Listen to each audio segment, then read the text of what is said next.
The fire in the drawing room at Ashford Park had been burning for 12 days when Cecily Hartwell finally asked the question she had been carrying since day 10. She stood at the window, not quite in the light, watching frost gather at the lower corners of the glass in thin white threads, and she said, without turning, "My lord, why did you ask us to stay?" The room was otherwise empty. Lord Weston had come in from the East Wing without announcement, as he sometimes did in the late afternoon, and she had heard his step and known it was his before he reached the threshold. She had learned the weight of it over 12 days, deliberate, unhurried, containing nothing of performance. He did not answer immediately. She watched his reflection in the darkening glass, the tall figure in gray-blue wool standing at the edge of the hearthlight, and she thought she knew what silence from a man like him meant.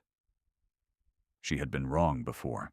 She had arrived at Ashford Park on a Tuesday in late October as Lady Fenwick's companion, which was a position that required two qualities above all others, the appearance of belonging and the knowledge that one did not. Cecily had held this position for 2 years, and she had developed a studied fluency in both. Lady Fenwick's invitation to visit had been issued to her cousin, Christopher Weston, the Earl of Ashford, as a condolence gesture dressed in the clothing of social obligation. He had inherited the earldom 11 months earlier, upon the death of his younger brother Edmund, who had been 23 years old and the heir their father had always intended. Christopher had held a lesser courtesy title for 30 years and had managed the estate's northern farms with a competence that was never discussed in drawing rooms because it was never required to be. Then Edmund was gone, and Christopher was the Earl. And Ashford Park received visitors for the first time in nearly a year. Lady Fenwick arrived with her maid, her dressing case, her opinions about the arrangement of cut flowers, and Cecily.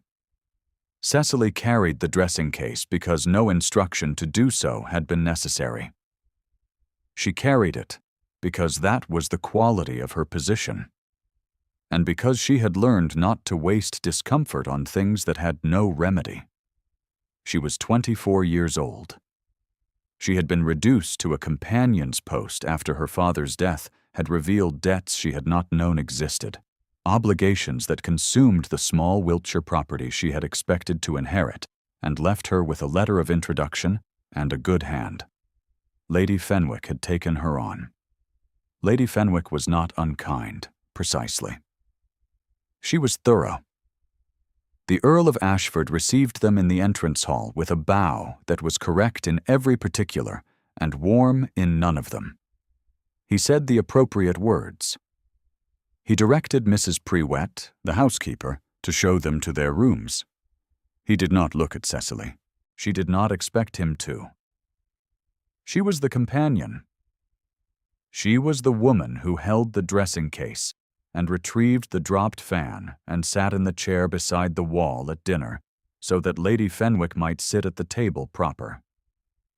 She was not invisible in the way that cruelty makes a person invisible.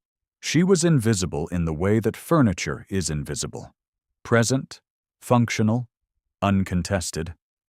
She had made her peace with it.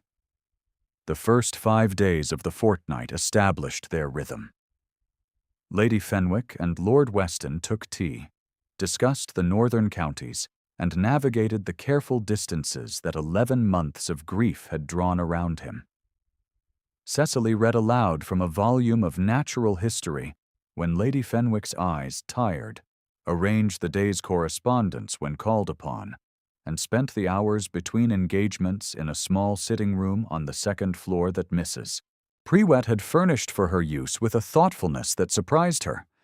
A good lamp, a writing desk, a view of the kitchen garden's low stone wall with the last of the Michaelmas daisies still holding color against the frost. She understood, without requiring explanation, that Mrs. Prewett was a woman who noticed things. The housekeeper had placed the lamp where the light would fall correctly across the desk, which meant she had observed which direction Cecily favored when she worked, which meant she had been watching, and had decided that Cecily was worth the watching. Cecily found she could not be anything but grateful for it. By day 6, she had observed the Earl of Ashford, with the careful attention she gave everything that was not her direct concern. He was 40 years old, or near enough to it, with a face that might have been called severe, if severity meant the absence of self-indulgence, rather than the presence of cruelty. He managed the estate with the same economy he had brought to the northern farms. No motion wasted, no word spent past its purpose. He spoke at dinner. He listened more than he spoke. He never once, in 6 days, addressed a sentence to Cecily directly. On day 7, she noticed that the portrait alcove at the end of the portrait gallery contained only a blank stretch of green damask wallpaper and a picture hook with nothing on it. The hook was new. The wallpaper had not faded beneath it. The portrait had been hung long enough to leave a shadow of its outline in the silk, and removed recently enough that the hook had not yet gathered dust. She did not ask. She filed the absence in the careful catalogue she kept of the things at Ashford Park that were not what they had been, and she moved on. Day 9 was uneventful in the way that days are uneventful when they are, in fact, accumulating. Cecily helped Lady Fenwick compose a letter to a connection in Bath, copied 2 pages of notes about a property dispute Lady Fenwick meant to raise with her solicitor, and spent the middle hours of the afternoon reading beside the sitting-room window. She was aware, without examining the awareness, that the Earl had passed the door of the sitting-room twice, and that on the second pass, his footsteps had slowed. She told herself it was nothing, because she was a woman who had learned to tell herself that. Day 10 arrived with a thin cold rain that stripped the last of the copper beeches along the drive and left the park looking like a pencil sketch of itself. Grey on grey. At breakfast, Lord Weston addressed Lady Fenwick directly, in the level, unhurried voice he used for all of his sentences. "I have written to have the East Wing guest rooms prepared through the end of the month," he said. "There is no reason to cut the visit short." Lady Fenwick received this with the gracious composure of a woman who has rarely been declined. She said she was certain she could spare the time, and made it sound like a concession. Cecily looked at her plate. She noted that the extension had been addressed to Lady Fenwick. She noted that she had not been mentioned, not by name, not by implication. The original fortnight would have meant 4 more days. The extension meant the end of the month, which was 17 more, or near enough. She was a companion. Her continued presence was contingent on her patroness. No one had asked her, and no one was required to. She told herself the extension was a courtesy to Lady Fenwick. She told herself it again on day 11, when she rose early and went to the kitchen garden with a basket for the last of the sage, because the cook, Mrs. Garland, had mentioned it was wanted, and Cecily had made a habit of being useful in ways that cost nothing and asked nothing in return. It was in the kitchen garden that she heard it. Not from inside the house, but from the stable yard which stood beyond the garden's east wall, and whose gate had been left unlatched against the wind. The voice that carried was Lady Fenwick's, and it was not raised in anger exactly, but in the particular register of a woman who has decided that correction is a social obligation. The target of the correction was a stable boy of perhaps 12, named Will, who had apparently allowed a gate to blow open in the night that had permitted 2 of the carriage horses to wander into the cutting garden. The horses had done minimal damage. The gate had been the boy's responsibility. Lady Fenwick was enumerating the consequences of this failure with the precision of a woman who had never in her life been required to clean a kitchen passage or bridle a horse, and the stable boy was standing very still in the way that children stand when they have understood that stillness is the safest available response. Cecily set down her basket. The basket held a few handfuls of sage already. and the cold scent of the herb sat against her wrist, where she had brushed against the leaves. She crossed the kitchen garden by the brick path between the espaliered pears, lifted the latch on the wicket between the garden and the yard, and walked through. Two of the undergardeners were leaning on a stone trough on the far side of the yard, looking studiously at the cobbles. The head groom, a man named Hardy, was halfway out of the stable door with a bridle in his hands and the careful neutrality of a man who had been about to speak and had decided not to. The stable yard cobbles were dark with the night's dew, and the breath of the horses inside the stalls came in small white clouds against the cold. She did not raise her voice. She said, addressing Lady Fenwick in the tone she reserved for interrupting a course without appearing to interrupt one. "I think the latch on the south gate has been stiff since last week's frost, my lady. I meant to mention it to Mrs. Prewett. I am sorry I did not think to do so sooner. It ought to have been my errand." Lady Fenwick turned. The undergardeners did not look up. Hardy did not move. She looked at Will. "The horses are quite unharmed?" Will looked at her with the startled gratitude of a person who has just been handed an anchor, and said, "Yes, miss, quite unharmed." He had a smear of straw along one sleeve, and the laces of his boots had been tied in the morning by hands too cold to do them well, and his cap was twisted at his elbow because he had taken it off for Lady Fenwick, and had not been told he might put it back on. "Hardy," Cecily said without raising her voice further, "would you ask the carpenter to look at the south latch this morning? I do not think it is a matter that should wait." Hardy said, "Yes, miss," in the voice of a man who had been waiting for someone to give him a sentence he could carry, and went back into the stable with the bridle.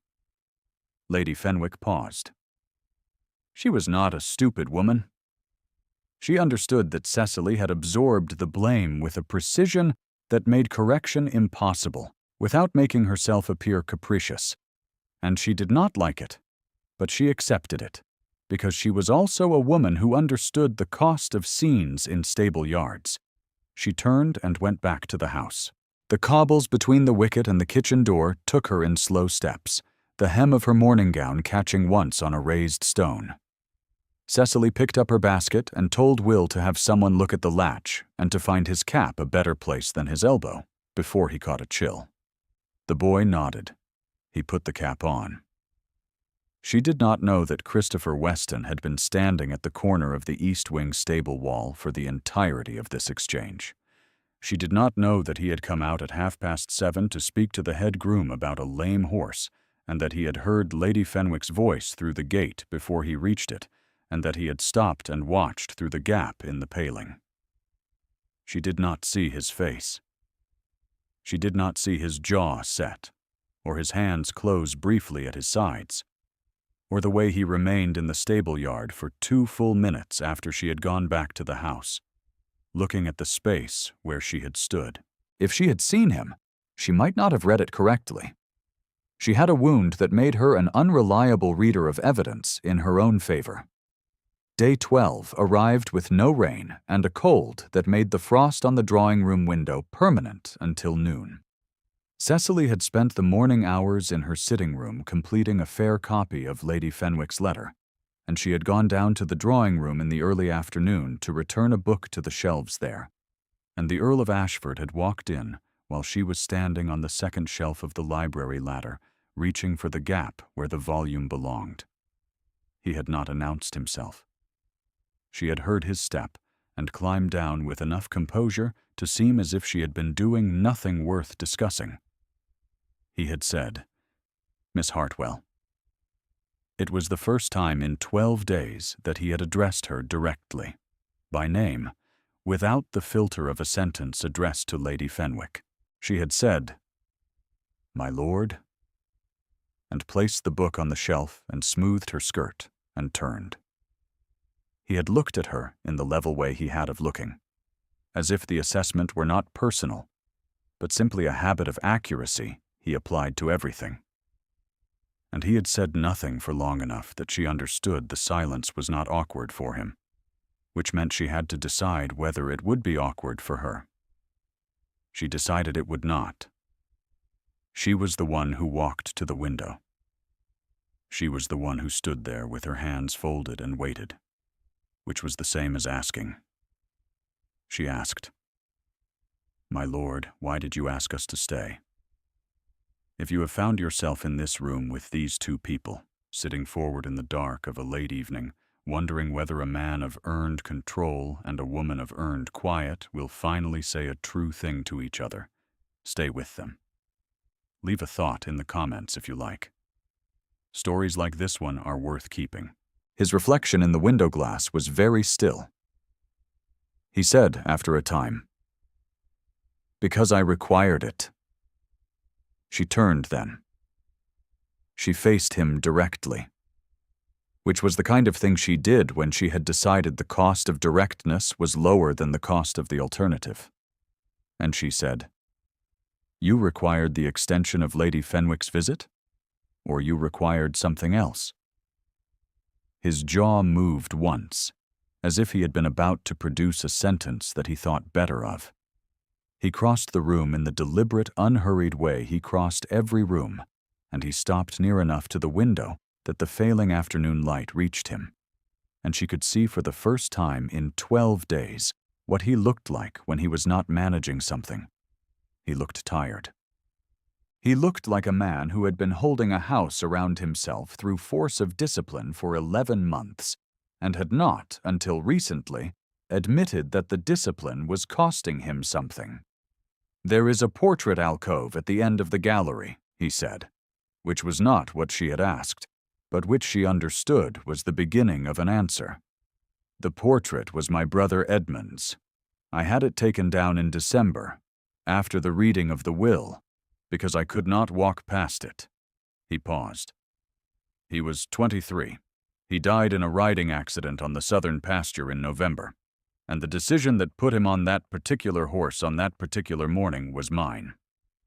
He said this with the level quiet of a man who has been carrying a sentence for 11 months and has finally produced it in the plainest possible terms, because any other terms would require him to be less than precise about something he believed he owed precision to. Cecily did not say it was not his fault. She understood, in the way she understood most things that mattered, that sentence would not help him. She said, "How long has the letter been in your coat pocket?" He looked at her with the expression of a man who has been read correctly and is not certain what to do with the experience. 11 months, he said. Edmund's last letter to him, written 2 days before the accident, folded and sealed and delivered to Ashford Park after the funeral. He had not opened it. He was not able to explain even to himself whether he did not open it, because he feared what it would say, or because he feared what it would not say, what it would simply be, ordinary, and therefore unbearable. She did not ask him to open it. She said, "It will wait until you can."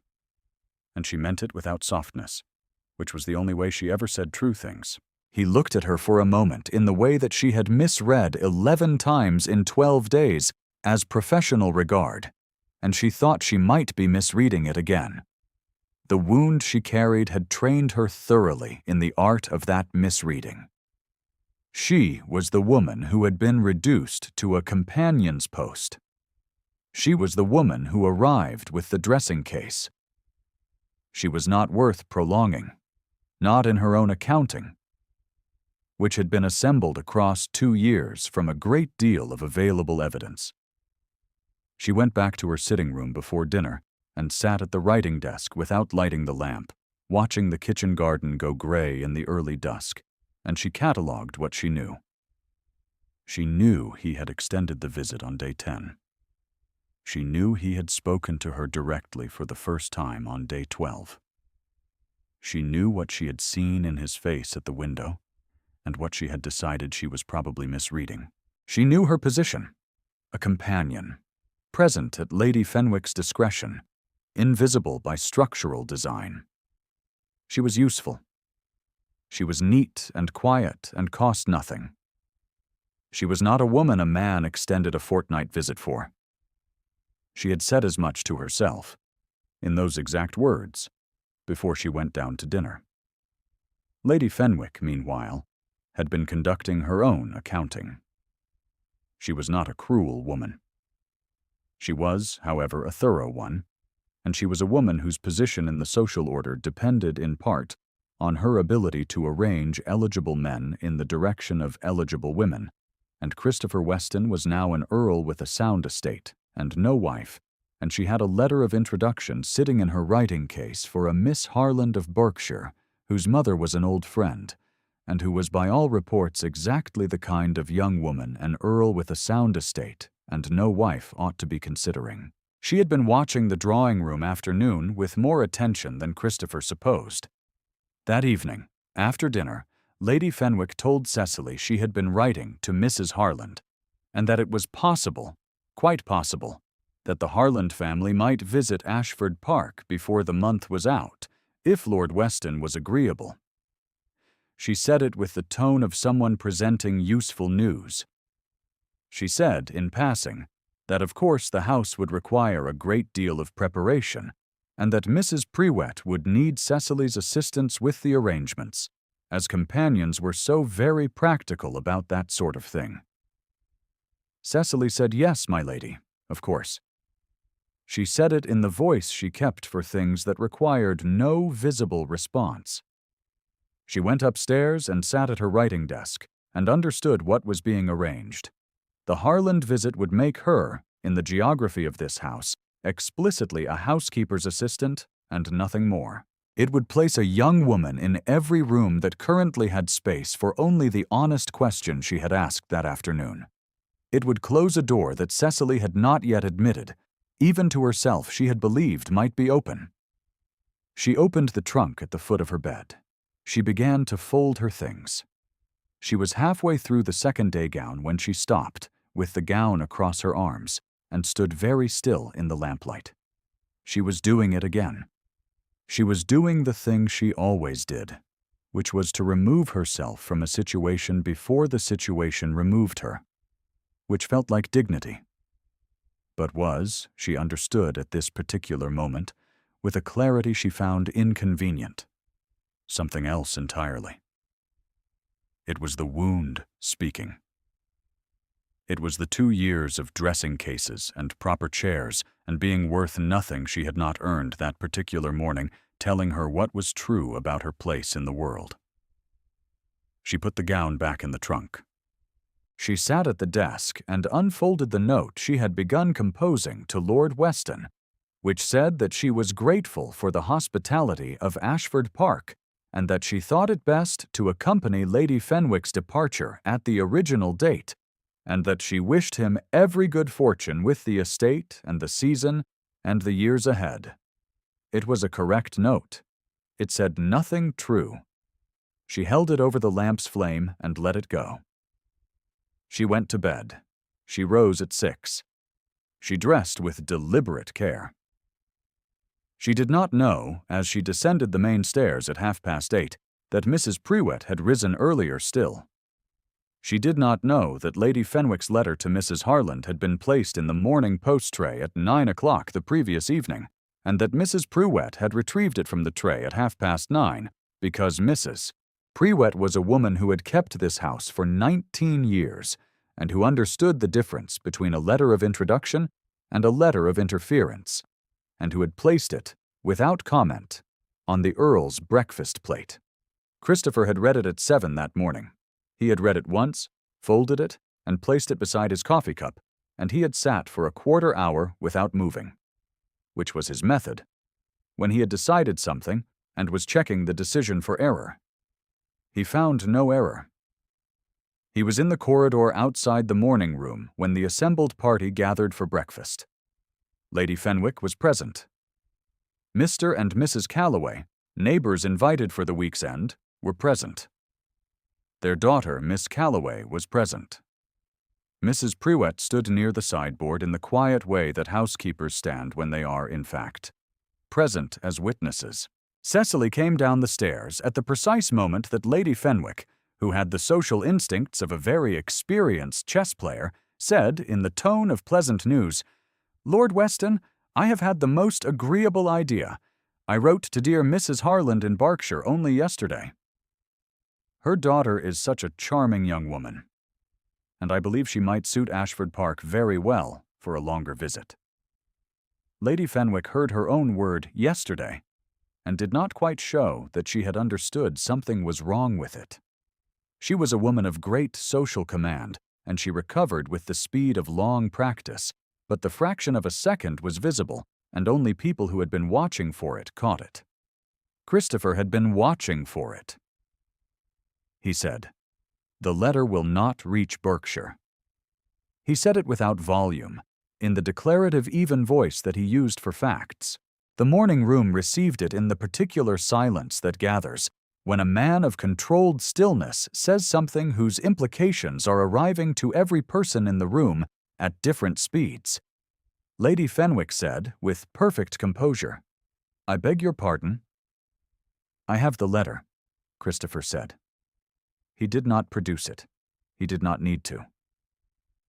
"I wish to speak to you directly about the matter, cousin, before any misunderstanding was allowed to travel." He turned then, and he looked at Cecily. Not in the assessed and managed way he had looked at her for 12 days.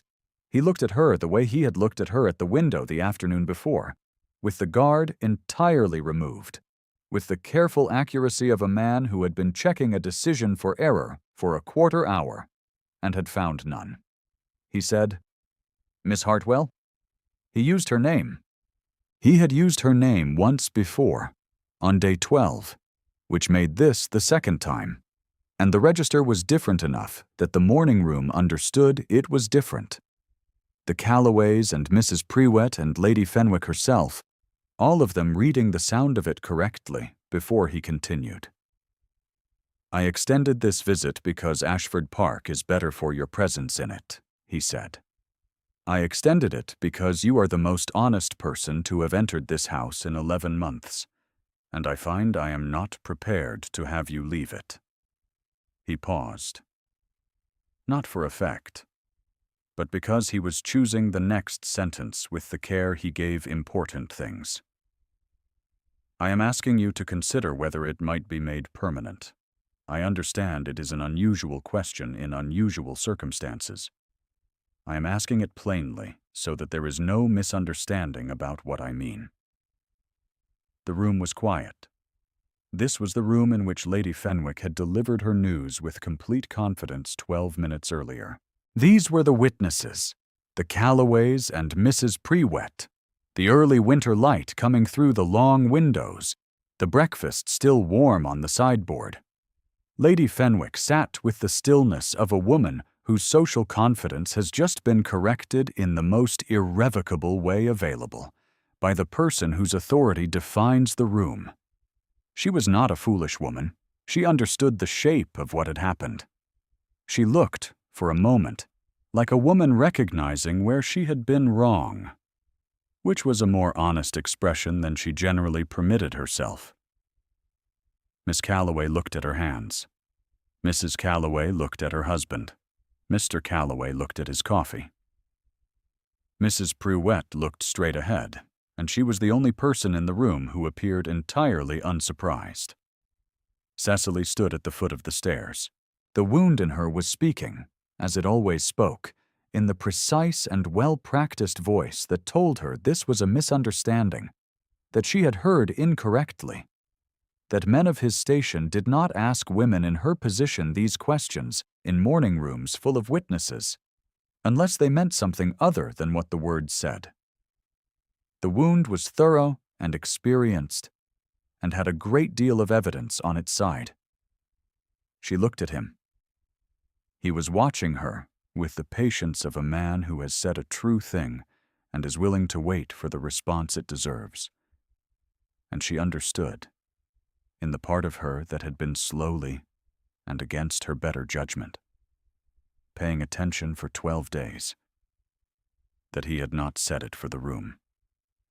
He had said it in the room because he was a man who did not conduct his true business in corners, and because he had decided, with the thorough economy that governed all of his decisions, that she deserved to be named clearly and in company. She drew a breath. She said, "I am not a conventional answer to your situation, my lord." He said, "No, you are the correct one." Lady Fenwick departed Ashford Park 2 days later, with every grace available to her, which were considerable. She and Cecily said their farewells with the careful warmth of two women who had occupied an asymmetrical arrangement for 2 years and were now occupied in renegotiating its terms in real time. Lady Fenwick held Cecily's hands for a moment at the carriage door, and she said, in a lower register than her usual address, "I was managing the situation as I understood it. I did not understand it correctly." It was not quite an apology, but it was in the same family, and Cecily accepted it as such. The Calloways departed the same afternoon. Mrs. Prewett had the morning room fire banked and the breakfast things cleared by 11, and she brought Cecily a cup of tea in the small second-floor sitting room at noon without being asked, and set it on the writing desk beside the lamp with a precision that said everything it needed to say. Cecily looked at the cup and then at Mrs. Prewett and said, "You knew before he did, didn't you?" Mrs. Prewett said, "I knew on day 5, and left. The days that followed were not silent in the way that Ashford Park had been silent before. They were quiet, which is a different thing. The quiet of a house that has stopped holding its breath. Christopher showed her the estate's account books, not because a guest required them, but because he wanted her to see the thing as it was. He walked her through the North Farms on a morning when the frost was thick enough to crunch under their boots, and he explained the drainage problem on the East Field and the decision he had made about it. And she asked questions that were practical and exact, and he answered them with the satisfaction of a man who has been waiting, without knowing it, for someone to ask the right ones. She told him about Wiltshire, about the property she had expected and the debts that had consumed it, and the letter of introduction to Lady Fenwick, and the 2 years of dressing cases and proper chairs. She told it plainly, without softness and without drama, because she was a woman who did not decorate painful things. He listened in the way he listened, fully, without interruption, without the small sounds of sympathy that require a speaker to pause and reassure the listener that the story is all right. He simply received it as something true that she had offered him and held it accordingly. He said when she was finished, "You have been considerably more than any of that." She thought about this for a moment. She said, "I know that now." They were engaged before December. It was a plain and mutual decision, arrived at by the method of 2 careful people who had each independently checked the decision for error and found none. Christopher informed his solicitor, a Mr. Aldgate of Lincoln's Inn, who came down from London on a Thursday and conducted the necessary business in the library with the dry efficiency of a man who has arranged these matters for 3 generations of a family and is professionally indifferent to their particulars, but who was observed by Mrs. Prewett to look once at Cecily over his spectacles with an expression that suggested he had not expected the Earl of Ashford to choose so well. The banns were read. Arrangements were made. The wedding was a quiet one, held in the village church at Ashford on a Saturday in early December, with Mr. and Mrs.